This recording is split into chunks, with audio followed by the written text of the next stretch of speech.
বিরুদ্ধে আমরা নই, আমরা কোনো দেশের বিরুদ্ধে নই, আমরা ভারতীয় আধিপত্যবাদের বিরুদ্ধে। এই যে আমাদেরকে ছোটবেলা থেকে গুলিয়ে গুলিয়ে খাইয়ে শেখানো হয় ভারত আমাদের বন্ধু, আপনাদের কাছে প্রশ্ন রাখতে চাই, এই কাজকর্মগুলো দেখার পরেও আমাদের কাছে কি বা আপনাদের কাছে কি মনে হয় ভারত আদতে আমাদের বন্ধু? দেখুন, প্রথমেই বলে রাখছি, আমি জুলাই ঐক্যের কোনো সদস্য নই বা জুলাই ঐক্যের সাথে আমি সম্পৃক্ত নই। তবুও এই প্রোগ্রামে আমার আসা আমি উচিত বলে মনে করেছি, এখানে আমি সংহতি জানানো উচিত বলে মনে করেছি, কারণ এটা আমাদের অস্তিত্বের প্রশ্ন, এটা আমাদের অস্তিত্ব রক্ষার প্রশ্ন। তো জুলাই সংগ্রামে যেহেতু আমরা অংশগ্রহণ করেছি, জুলাই গণ অভ্যুত্থানে অংশগ্রহণ করেছি, সেই জায়গা থেকে আমি মনে করেছি জুলাই ঐক্যের এই প্রোগ্রামে আমার সংহতি জানানো উচিত।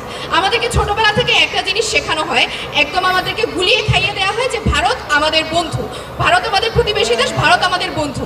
কিন্তু আমরা পদে পদে আমরা যখন বড় হতে থাকি, আমরা দেখতে থাকি সেই বন্ধুত্বের নমুনা। সেই বন্ধুত্বের নমুনা কি? আমরা যেদিন তাদেরকে ইলিশ উপহার দেই, তারপর দিন তারা আমাদের বাংলাদেশে পেঁয়াজ রপ্তানি বন্ধ করে দেয়।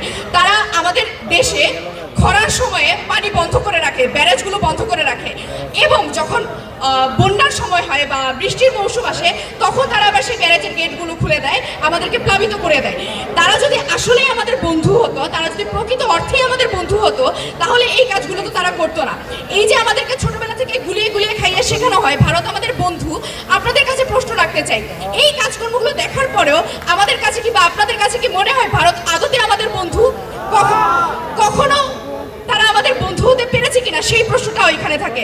1971 সালের মুক্তিযুদ্ধে তারা আমাদেরকে সহায়তা করার ব্যাপারটি বারবার করে উল্লেখ করে। 1971 সালে তারা যেই একটা মোটিভ নিয়ে আমাদেরকে আমাদেরকে সাহায্য করেছিল, বা তখন তাদের যেই শাসক ছিল, 50 বছর আগে যারা আপনার বন্ধু থাকবে, 50 বছর পরেও যে তারা আপনার সেই বন্ধুত্বটাকে লালন করবে, বা 50 বছর পরেও যে তারা আপনাকে সহযোগিতা করবে, সেই গ্যারান্টি তো আপনি দিতে পারেন না, তাই না? সুতরাং এই মুহূর্তে দাঁড়িয়ে ভারত আমাদের সাথে যা করছে, প্রশাসনিক দিক থেকে আমাদের তারা রাষ্ট্রীয় কাজগুলোতে নগ্নভাবে হস্তক্ষেপ করছে। ইতিপূর্বে যে এই সংসদ নির্বাচনগুলো অনুষ্ঠিত হয়েছে, সেই জায়গাগুলোতে তাদের নগ্ন হস্তক্ষেপ আমরা দেখেছি। আমরা আমাদের খেলাধুলা থেকে, আমাদের সাংস্কৃতিক ক্ষেত্র থেকে প্রত্যেকটা অঙ্গনে তাদের নগ্ন হস্তক্ষেপ আমরা দেখতে পেয়েছি। এই জায়গাতে দাঁড়িয়ে ভারতকে কোনোভাবেই আমরা বন্ধু বলতে পারি না, না, না। সুতরাং আমি মনে করি ভারতীয় আধিপত্যবাদের বিরুদ্ধে আমাদের লড়াই করার, আমাদের সংগ্রাম করার, আমাদের নিজেদের অস্তিত্ব রক্ষা করার এখনই সময়। ভারতের বিরুদ্ধে আমরা নই, আমরা কোনো দেশের বিরুদ্ধে নই, আমরা ভারতীয় আধিপত্যবাদের বিরুদ্ধে। ধন্যবাদ।